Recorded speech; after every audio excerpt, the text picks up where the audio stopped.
예수님의 부활 사건 외에 유일하게 사복음서에서 다 나오는 오병이어 기적 이야기는 신학자들이 이야기할 때 예수님의 기적 중에 가장 으뜸인 기적이라고 이야기합니다. 그런데 성경은 왜 이렇게 어떻게 보면 황당한 기적의 이야기들을 쓰고 있을까요? 여러 가지 이유가 있겠지만 첫 번째는 하나님이 살아 역사하시는 분이라는 하나님의 확증입니다. 우리는 보고 듣고 경험하고 인식하는 것으로 모든 것을 파악합니다. 그래서 내 경험과 내 인식 밖에 있는 것은 있지만 모르는 것입니다. 마치 파장이 그렇고 빛의 색깔이 그렇고 아주 작은 벌레들의 소리가 그렇습니다. 하나님은 영이시고 회전처가 없으시기 때문에 사람들은 자신의 눈에 보이지 않고 들리지 않고 인식되지 않기 때문에 하나님이 없다고 이야기하는 것입니다. 우리의 상식과 인식을 뛰어넘는 기적의 사건이 일어나는 순간 하나님은 계시다라는 강력한 메시지가 선포되는 것입니다. 신자는 기적이 살리는 것이 아니라 여러분 그 안에 담긴 메시지가 살리는 것입니다. 인간의 한계 때문에 보지 못하는 것을 볼 수 있게 하는 것은 하나님의 존재성을 여러분 드러내는 것입니다. Here I am. 하나님은 여기 계시다라는 메시지인 것이죠. 마치 야곱이 형에게 장자권을 탈취하고 나서 도망가서 광야에서 돌베개를 베고 있을 때 하나님은 그에게 꿈의 환상으로 하늘과 땅을 연결하는 사닥다리와 거기를 오르내리는 천사를 보여주십니다. 그가 고백한 것이 무엇입니까? 하나님이 여기 계셨구나. 그 고백을 통해서 광야는 베델 하나님이 되었고 그 처량한 돌베개는 단이 되었습니다. 기름을 붓고 예배의 단이 되었다라는 것입니다. 두 번째는 죄로 무너진 그 모든 것들에 대해서 하나님은 회복시키기 위해서입니다. 예수님이 활동하던 시대에는 율법적 사고가 굉장히 강했습니다.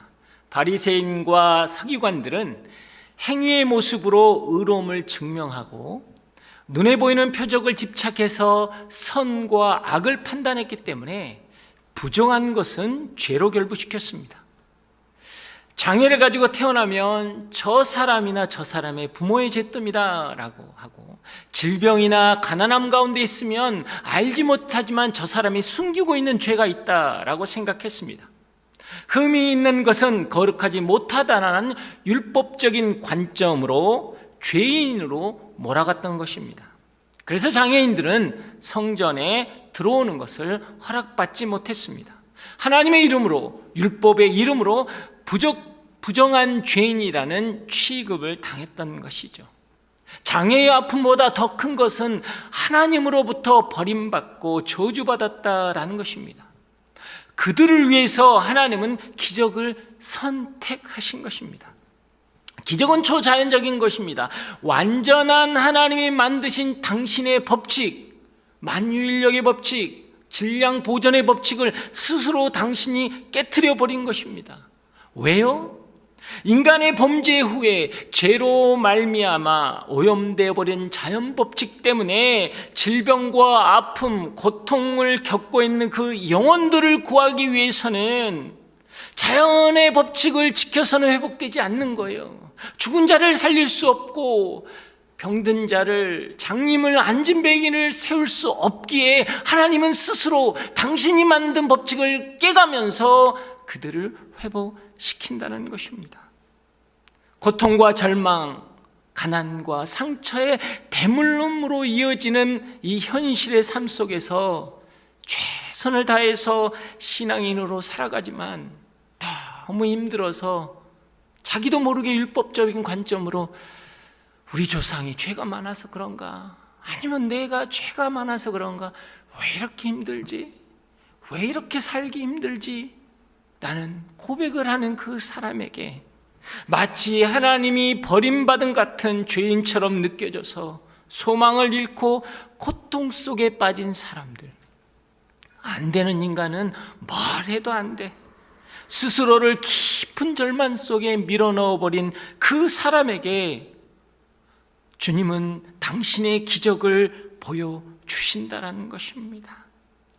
죄로 무너진 그들의 형상을 회복시키기 원하신다라는 것입니다.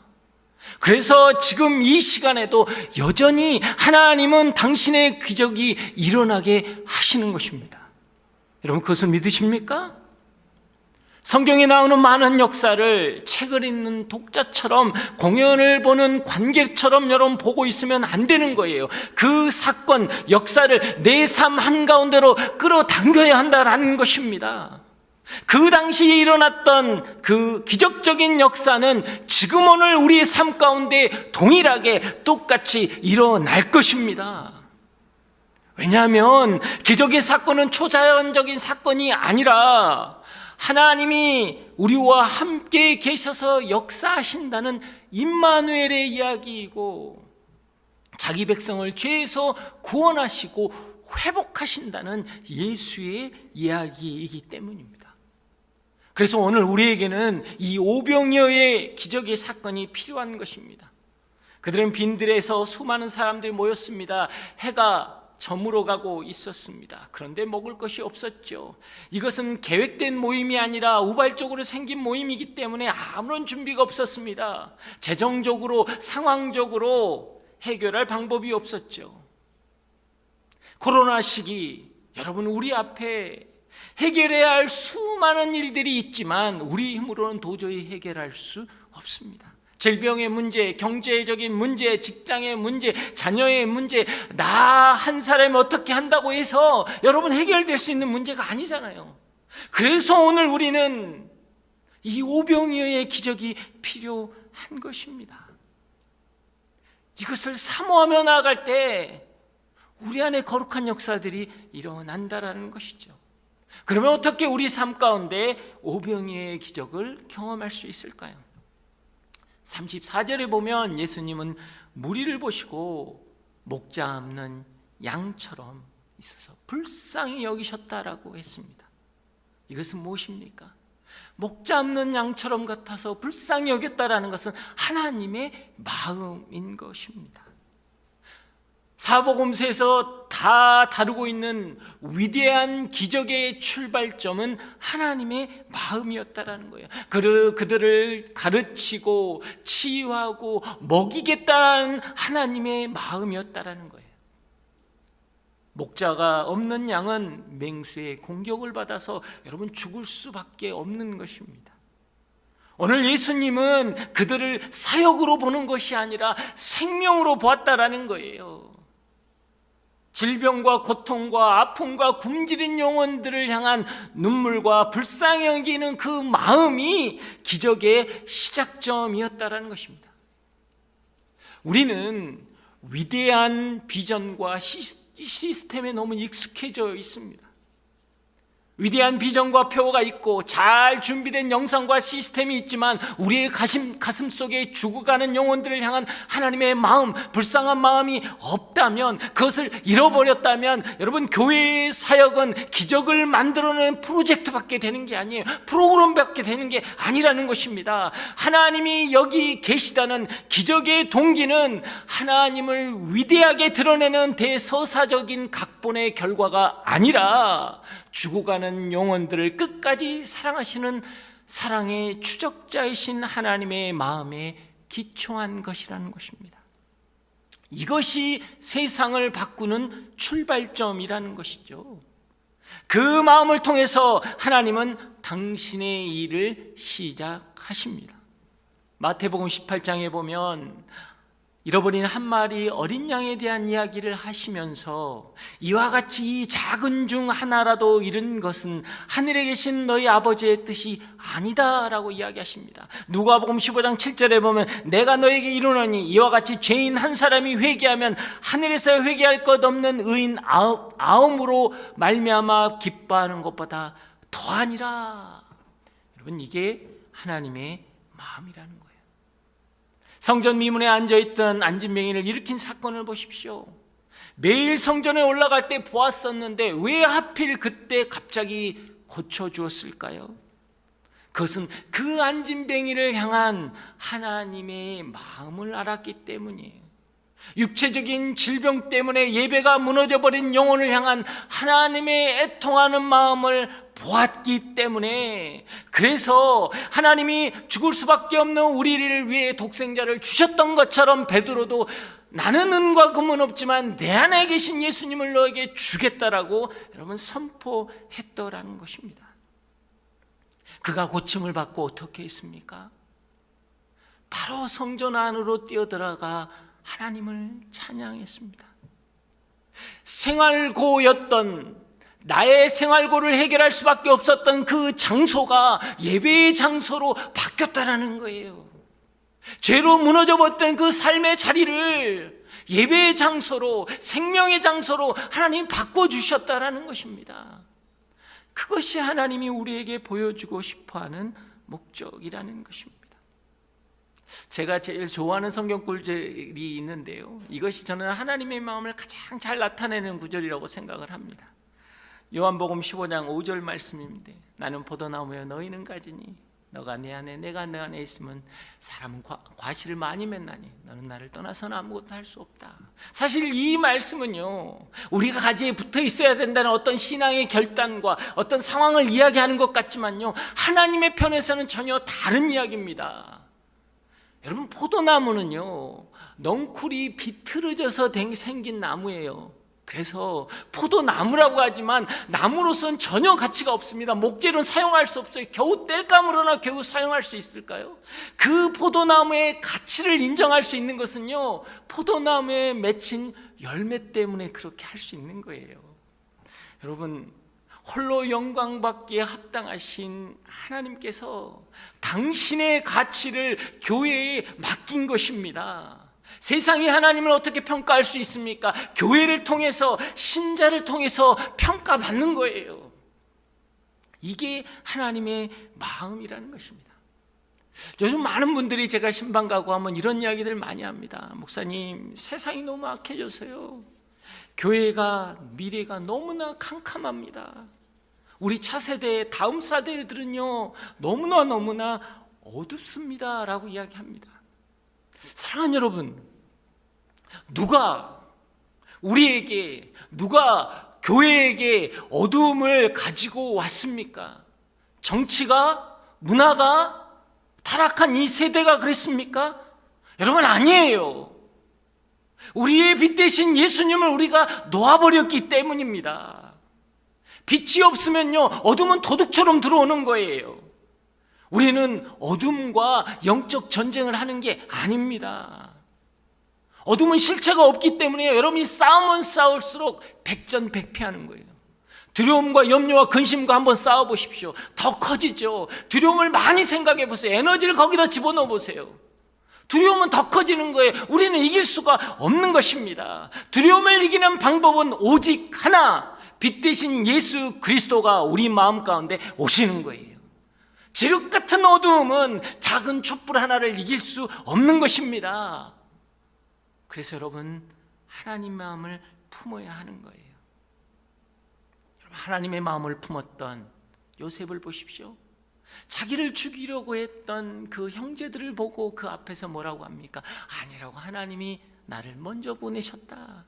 백성들이 화가 나서 돌로 치려고 했던 모세는 어떻게 합니까? 하나님이 그들을 징계하려고 하시자, 하나님 차라리 저들을 쓰려면 나를 생명책에서 지워버리십시오라고 고백할 수 있었던 이유가 무엇이었을까요? 그들에게는 아픔과 고통과 상처와 억울함이 있었을 텐데, 그 어두움은 하나님의 임재와 하나님의 마음이 들어가 있을 때 떠나갔던 것입니다. 그 마음이 여러분을 살리길 주의 이름으로 축복합니다. 여러분, 어려운 어둠을 묵상하지 마십시오. 여러분의 상황과 환경을 묵상하지 마십시오. 하나님의 마음을 붙잡을 때 우리 안에 놀라운 역사들이 일어날 것입니다. 제자들은 어떤 마음이었을까요? 35절 36절에 보면 빈들이고 날도 저물어 가고 있는데 이제 그만하시죠, 이런 느낌입니다. 사람들을 마을로 다 보내라는 거예요. 흩어버리기를 원했다는 것입니다. 왜 그런 마음을 가졌을까요? 오병이의 사건 앞에 보면 그 이유가 나와 있습니다. 누가복음 9장에 보면 예수님이 제자들 둘씩 묶어서 전도 여행을 보냅니다. 그들에게 귀신을 쫓아내고 질병을 고칠 권세와 능력을 주어서 보내죠. 그래서 그들은 귀신을 쫓아내고 질병을 고치고 말씀을 증거하고 복음을 증거하는 놀라운 역사들을 경험하게 됩니다. 그리고 그들이 돌아오게 되죠. 근데 예수님이 그들을 보낼 때 또 한 가지를 요구하셨습니다. 그게 뭐였냐면 두 벌의 옷도 가져가지 마라, 전대도 차지 마라, 돈도 가져가지 마라, 빵도 가져가지 마라, 뭘 매일 가방도 가져가지 마라라는 거예요. 뭡니까? 거지 전도 여행이죠. 청년 때도 제가 거지 전도 여행을 여러 번 해봤지만 정말 힘듭니다. 은혜도 많지만 정말 고생해서 사역을 하는 거죠. 그 고생을 하고 그들이 돌아왔습니다. 은혜도 있었고 정말 귀신이 번개처럼 떨어지는 그런 감격도 있었어요. 하지만 예수님이 함께하지 않으셨기 때문에 그들은 나름대로 긴장감도 있었고 너무나 힘들고 피곤함도 있었단 말이죠. 그런데 돌아와 보니까 오가는 사람들이 너무 많은 거, 그래서 밥도 먹을 수가 없는 상황이었습니다. 그런 모습을 보시고 주님이 그래, 한적한 곳으로 가자, 좀 쉼을 갖자라고 해서 그들이 떠났던 것입니다. 근데 사람들은 또 그들이 가는 것을 보고 마을 달려 나와서 그들이 쉴 곳으로 딱 갔더니 그들보다 먼저 수많은 사람, 장정만 5천 명, 어림잡아서 15,000, 2만 명이 모여 있던 거예요. 근데 예수님은 또 가라고 하지 아니하시고, 그러면 야 우리 다른 데로 좀 가자, 이게 아니에요. 갑자기 15,000명 부흥 집회를 시작한 겁니다. 제자들은요 너무 힘들었던 거예요. 너무 지쳤던 것이죠. 그래서 여러분 짜증이 난 거예요. 너무 힘들었던 것입니다. 자신들이 힘들게 사역해서 왔는데 이제 좀 쉬고 싶은데 쉴 수가 없었던 것이죠. 이미 귀신도 쫓아내고 복음도 증거하고 병든 자를 낫게 했습니다. 이제 자신들에겐 더 이상 오늘 이 15,000명의 집회는 은혜의 집회가 아니라 사역이 되어버린 거예요. 너무나 힘든 것이죠. 그래서 자 이제 할 만큼 했습니다. 자 말씀 증거하셨으니까요 이제 그만 가라고 하시죠 라는 거예요. 사랑하는 여러분, 교회가 세상을 향해 거친 말을 내뱉는 이유가 무엇일까요? 하나님의 마음을 잃어버릴 때입니다. 우리 앞에서 사회가 급속도로 세속화되는 이유는 세상을 향한 피눈물을 흘리시는 예수님을 보이지 못할 만큼 우리의 마음이 여러분 강팍하고 거칠어진 겁니다. 그것을 보여야 할 우리가 보일 수가 없었다라는 것입니다. 그런데도 안타까운 건 37절에 주님이 그런 제자들에게 너희가 그들에게 먹을 것을 주어라 라고 이야기합니다. 제자들은 전혀 상상하지 않았던 이야기예요. 마치 우리식으로 말한다면 제자들의 이야기는 뭡니까? 지금 장난해? 이야기거든요. 이건 말이 안 되지, 이런 이야기인 겁니다. 그래서 제자들이 이 200데나리온 빨리 계산을 했죠. 빌립이 아주 계산을 빨리 했습니다. 한 입씩 비워도 이건 200이야 이거거든요. 이거는 한 사람의 1년의 3분의 2 연봉이라고. 이게 장난이 아니거든. 이 이야기인 겁니다. 그러면 우리가 200데나리온의 어체를 사다가 이들에게 먹여야 합니까? 그럴 돈이 어디 있습니까? 15,000명이나 되는 음식을 어디다가 삽니까? 이 느낌인 거예요. 지금 그것은요 말도 되지도 않는 이야기입니다 라는 거죠. 근데 우리 주님, 철없는 우리 주님은 한 발 더 나가는 거예요. 그래? 그러면 누가 먹을 게 있나, 좀 떡이 몇 개인가 알아봐라 라는 거예요.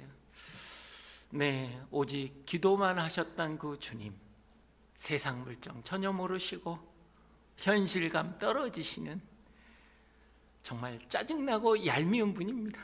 뭘 몰라도 너무 모르세요. 제자들은 40대고 예수님은 30대니까 반말은 차마 못하고 철이 없다, 철이 없어. 지금 이 느낌이거든요.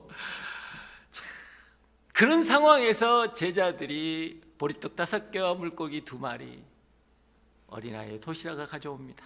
자, 너희에게 먹을 것이 얼마나 있느냐? 그 물음 앞에 작고 보잘것없지만 자신의 소중한 것을 드렸던 어린아이의 아름다운 믿음의 도시락, 그것을 받아들고 온 제자들의 마음은 어떠했을까요? 열심히 구했지만 안타깝게도 주님 이거밖에 없습니다. 이 작은 것을 어떻게 사용할 수 있을까요? 여러분, 그런 마음으로 가져왔을까요? 아니요, 그게 아니죠. 자, 주님 보세요. 이거밖에 없잖아요. 200데나리온 못 구했습니다. 이것뿐이라니까요. 이게 우리의 현실입니다. 현실을 좀 냉정하게 보셔야죠. 우리가 못 먹입니다. 그냥 보내시죠. 도저히 우리가 이 사람들을 해결할 수 없습니다 라는 거예요. 제자들의 측면에서 그 보리떡 5개와 물고기 2마리는 불가능한 현실, 불가능한 증거, 안 될 이유였다라는 거예요. 사랑하는 여러분, 신앙인들에게 있어서 가장 큰 유혹이 뭔지 아세요? 우리의 믿음을 다 내세로 돌려버리는 겁니다. 무엇입니까? 마음은 온유로되 육신이 연약해서, 이 시대가 너무 악하고 나 하나가 뭐 하나 할 수 있는 게 없어서 나는 그냥 보잘것없으니까 적당히 타협하고 이 땅에선 이렇게 살지만 하나님이 이 땅에 오실 때, 재림하실 때 진정으로 승리하시고 우리를 회복하시고 온전케 하실 거니까 저는 그거 사모하며 나아갑니다 하고 연약하게 이 땅에서 살아내는 거예요. 그냥 내 모든 믿음을 내세로 다 밀어버린 거예요. 주님 오시면 해결하시겠지, 내가 어떻게 이것을 할 수 있을까? 이게 우리의 마음이라는 거죠. 이게 사단의 유혹이라는 것입니다. 사랑하는 여러분, 믿음으로 여러분 생명보험을 들어놓고 세상의 가치로 노후보험을 들려고 하지 마십시오. 그렇게 하면 여러분, 그래요, 우리 개인은 구원받고 하나님의 나라를 갈 것입니다. 그렇지만 나라는 존재를 통해서 우주 만물의 주권자이시고 역사의 주인이신 하나님, 그분을 증명하고 그분의 통치를 드러낼 하나님이 하나님 되심을 선포할 수 없게 된다는 거예요. 나 하나로 끝나버리는 것, 생명이 생명을 낳는다고 했는데 우리의 신앙은 나 하나로 끝나버리려고 한다는 거예요. 하나님이 원하시는 것은 그게 아니라는 것입니다. 우리는 매 삶의 현장에서 수많은 불가능한 현실과 상황과 결과를 대면합니다. 자녀, 배우자, 사업, 경제적인 형편을 보면서 어려울 거라는 확고한 마음이 생기는 거예요. 아니, 한편으로는 혹시나 하는 기대감은 있지만 안 될 거라고 스스로 결정해 놓고 우리는 살아가고 있습니다. 오늘 제자들도 그런 마음이었어요. 우리는 어떻습니까? 여러분, 오늘 이 자리에 나와서 어떤 마음으로 예배에 와 있습니까? 혹시 제자와 같은 마음은 아니십니까? 주님, 이것뿐입니다. 이것이 나의 현실이고 이것이 나의 상황이고 이것이 나의 형편입니다. 이제 못합니다. 안 되는 이유를 수십 가지 가지고 나오지는 않으셨습니까? 병든 육체로 무엇을 합니까? 집안 꼴을 보십시오. 부모, 형제, 내 배우자도 내 자녀도 아무도 도움되는 사람이 없습니다. 나는 실패하는 사람입니다. 죽어라고 해봤지만 되지 않습니다. 이제는 기다리는 것도 지쳤어요. 그래서 기도할 마음도 없습니다. 나와 내 가정, 자녀, 배우자, 경제적인 형편을 보면서 안 될 만한 수십 가지의 이유를 가지고 너무나 당당하게 요즘은 이야기하고 있지 않습니까? 안 된다니까요. 그렇게 해봤지만 할 수 없다니까요. 그런데 오늘 하나님은 불가능한 증거로 기적의 도구를 삼으셨습니다. 기적의 도구는 무엇입니까? 하나의 조그만한 도시락입니다. 시간을 돌려봐서 그 도시락의 시작점은 어디인가요? 그 하나의 어머니가 자녀를 위해 정성껏 굽고 만들어 온 그 손에 들렸을 때 누구도 15,000명, 20,000명이 먹을 거라고는 상상하지 못했을 것입니다. 그녀조차도 단순히 내 자녀를 위해서 정성껏 했지 이런 엄청난 기적의 도구가 될 거라고 생각하지 못했을 것입니다. 여러분, 보리떡은요, 그 시대의 가장 값싼 음식입니다. 여유 있고 부자들은요, 보리는 여러분 짐승의 사료로 쓸 정도였습니다. 얼마나 보잘것없는 어린아이의 도시락입니까? 한 사람이 어떤 기적을 경험하기 위해서 한 게 아니라 자기 삶에서 최선을 가지고 열심히 쌓았던 그 하나의 도시락이 오늘 하나님이 사용하셨다는 겁니다. 사랑하는 여러분, 오늘 여러분의 인생 가운데 부스러기 같은 빵 쪼가리를 들고 계십니까? 살기 위해서 일하고 어쩔 수 없어서 일하고 하루하루 의미 없이 그냥 먹구름이 포도청이기 때문에 살아가고 계십니까? 소망을 품기에는 너무나 초라한 현실, 조건 때문에 어떠한 기대도, 어떠한 열정도, 어떠한 열심도 없습니까? 연약한 내 손을 시작했을 때 그 재료는 변변치 않지만, 그래서 그냥 어린아이의 한 끼 해결하는 도시락이지만 그것이 주님께 드려지고 주님의 손에 들렸을 때 수많은 사람을 먹이는 은혜의 단비가 되었다는 것입니다. 믿음이라는 것은 보잘것없는 내 인생을 하나님께 드리는 것입니다. 하나님이 손에 들리면 여러분 달라지는 거예요. 더 많은 영혼을 위해 준비하시는 하나님의 손길이 오늘 이 자리에 있는 여러분이 되시길 주의 이름으로 축복합니다. 여러분의 인생이 하나님 앞에 붙들리면, 이미 하나님의 마음이 있는 여러분의 인생이 하나님의 손에 있으면 그것을 통해 여러분의 가정이, 여러분의 배우자가, 여러분의 자녀가 여러분의 삶의 일터에 놀라운 역사가 일어나는 것입니다.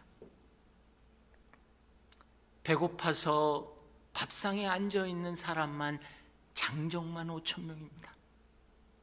그런데 보리떡 5개와 물고기 2마리, 불가항력이요 절망적인 상황입니다. 그런데 주님은 이것을 보고 감사기도를 드립니다. 천국의 곳간을 보시는 것이죠. 믿음이란 주님의 시선이 내 삶에 전염되는 것입니다. 상황이 나를 부정적으로 만드는 것이 아니라 믿음이 없으니까 세상이 부정적으로 보이는 거예요. 내 안에 계신 주님의 시선으로 나의 상황, 나의 형편, 나의 미래를 보시기를 주의 이름으로 축복합니다. 그 불가능한 증거인 보리떡 5개와 물고기 2마리를 오늘 주님이 축사하십니다. 그리고 나눴을 때 15,000명이 먹고도 12광주리가 남았다라는 것입니다. 오늘 이 시간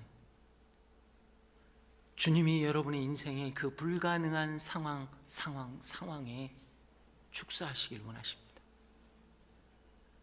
친히 기도하시길 원하십니다. 주님의 기도가 선포될 때 우리 가운데 거룩한 역사가 날 것입니다.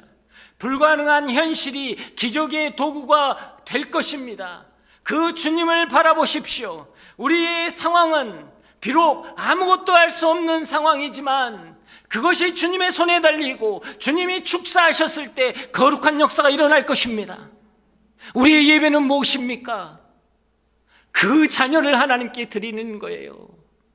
그 배우자를 하나님께 드리는 거예요. 나의 질병을 하나님께 드리는 것입니다. 나의 상황을 하나님께 드리는 거예요. 너무나 보잘것없어요. 이런 믿음도 없고 볼품없는 나의 상황, 내가 열심히 해보지도 못하고 무너지고 낭망하고 좌절한 나의 상황, 그 상황을 오늘 하나님께 가져오는 거예요. 세상은 그럽니다. 사람들은 그럽니다. 그런 믿음 없는 행동을 가지고, 그런 연약한 행동을 가지고 하나님이 들어주시겠냐고, 역사하실 수 있겠냐고, 그냥 때려쳐라고, 안 된다고 이야기합니다. 아니요, 그렇지 않아요. 여러분이 그 어린아이와 같은 마음으로 나오면, 그것을 드리면 오늘 하나님이 축사하실 거예요. 하나님의 기도가 여러분을 회복시키는 거예요.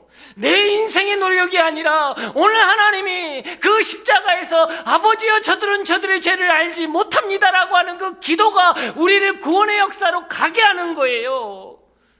그 은혜가 우리 가운데 있길 주의 이름으로 축복합니다. 그 기도에 매달리는 영혼마다 오늘 회복의 역사가 있을 것입니다. 불가능의 상황이 기적의 도구가 되는 하나님의 놀라운 역사가 여러분 가운데 있기를 주의 이름으로 축복합니다.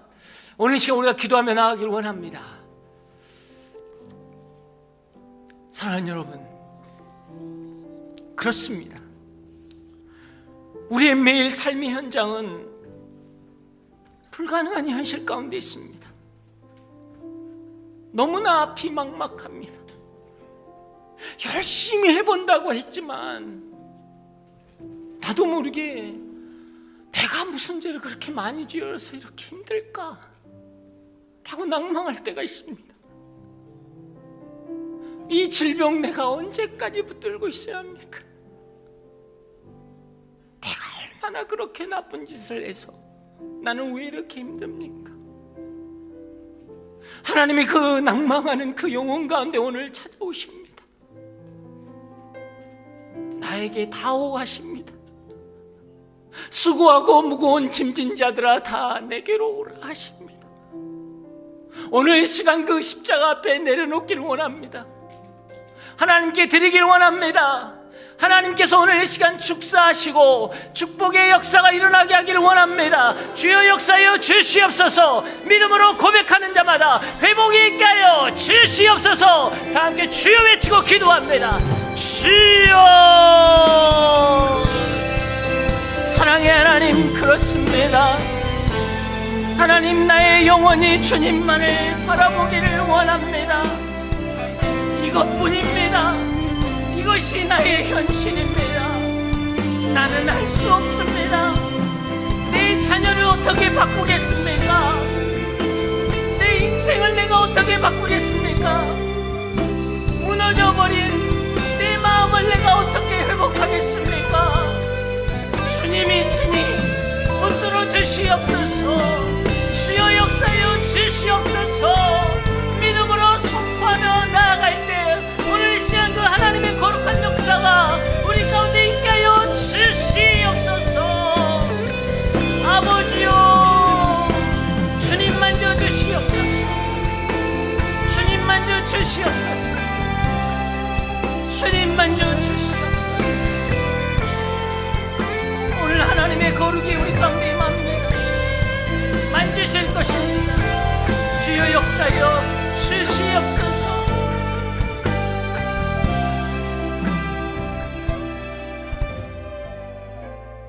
하나님,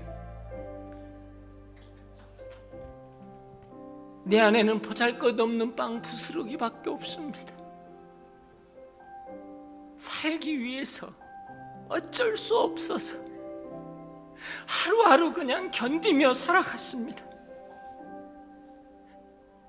이 초라한 현실 조건 때문에 이제 나의 열심도 나의 열정도 나의 사모함도 무너져 버렸습니다. 오늘 하나님이 우리에게 말씀하십니다. 오늘 하나님의 마음이 우리에게 임하기를 원합니다.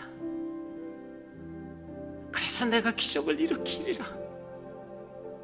살아계신 하나님, 그 하나님을 보여주리라. 오늘 하나님 우리 가운데 찾아오셔서 붙드시길 원합니다. 그 믿음으로 선포하길 원합니다. 오늘 내 안에 불가능한 증거들, 불가능한 상황들이 있습니다. 그것을 하나님께 드리시길 원하십니까? 내 자녀를, 내 형편을, 내 깨어진 관계를, 내 무너진 육체를 하나님께 드리기를 원하십니까? 그렇게 선포하는 사람은 그 자리에 일어나십시오. 여러분 믿음으로 선포하세요. 그 불가능한 증거를, 불가능한 상황을, 무너진 상황을 오늘 이 시간 주님께 드립니다. 하나님께서 그것을 통해 기적의 도구가 되게 하겠다 하십니다. 하나님의 역사를 이루는 자 되게 하겠다 하십니다. 주님 역사여 주시옵소서. 믿음으로 선포하는 자마다 회복이 있을 지어다. 하나님의 영광을 바라보게 하여 주시옵소서. 다시 한번 주여 외치고 기도합니다. 주여. 사랑의 하나님 아버지, 그렇습니다. 내가 드리고 주님의 손에 들릴 때 성령의 은혜의 단비가 우리 가운데 내릴 것입니다. 보잘것없는 내 인생을 오늘 주님께 드립니다. 주님의 손에 들리면 변화될 것입니다. 달라질 것입니다. 회복될 것입니다. 주여 역사여 주시옵소서. 주여 만져 주시옵소서. 주님의 시선에 전염되길 원합니다. 주님의 기도 가운데 우리가 머물길 원합니다. 주님 은혜 내려 주시옵소서. 아버지여 역사여 주시옵소서. 하나님 은혜 내려 주시옵소서.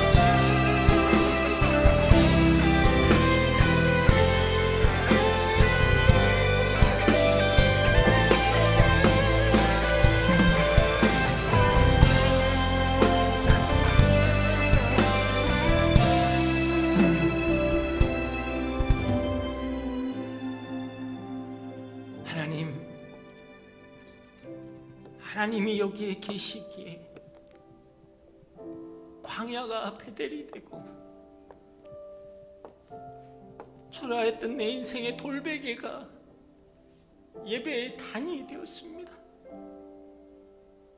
오늘 하나님이 친히 내 인생에 축사하시고 내 자녀를, 내 배우자를, 내 일터를 축사하셔서 회복하시겠다 하십니다. 그 믿음으로 나아가게 하여 주시옵소서. 나의 불가능한 이 증거들이, 나의 불가능한 이 상황들이 오늘 기적의 도구가 될 것입니다. 내가 오늘 하나님께 드릴 때 예수님의 손에 들릴 것이고 역사가 일어날 것입니다. 주님 인도하여 주시옵소서. 역사하여 주시옵소서. 이 모든 말씀 예수님 이름으로 기도합니다. 아멘.